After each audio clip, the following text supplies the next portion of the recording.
TDP senior నాయకుడు AP మాజీ మంత్రి దేవినేని ఉమామహేశ్వరరావు ఇంట విషాదం నెలకొంది. ఆయన సోదరుడు దేవినేని చంద్రశేఖర్ అనారోగ్యంతో కన్నుమూశారు. వారం రోజులుగా చంద్రశేఖర్ అనారోగ్యంతో బాధపడుతూ హైదరాబాద్లోని అపోలో ఆసుపత్రిలో చికిత్స పొందుతారు. గురువారం ఉదయం పరిస్థితి విషమించి కన్నుమూశారు. సిఎంఆర్ ఫ్యామిలీ మాల్ ఇప్పుడు మన కేపీహెచ్బీలో ఫిబ్రవరి 10వ తేదీన ప్రముఖ నటి శ్రీలీల గారిచే ఘన ప్రారంభం.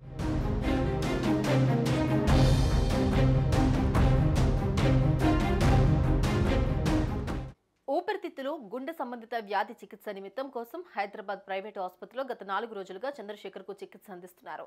చంద్రశేఖర్కు గుండెపోటు రావడంతో వైద్యులు చికిత్స అందిస్తూ ఉండగా తుదిశ్వాస విడిచినట్లు తెలుస్తోంది.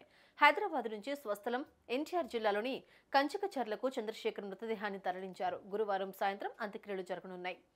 చంద్రశేఖర్ మృతి పట్ల పలువురు నేతలు సంతాపం తెలిపారు. దేవినేని ఉమా, మరో సోదరుడు దేవినేని రమ రైలు ప్రమాదంలో మరణించారు.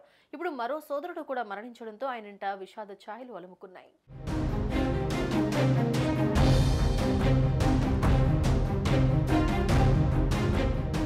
దేవినేని చంద్రశేఖర్ గతంలో తెలుగుదేశం పార్టీలో పనిచేశారు.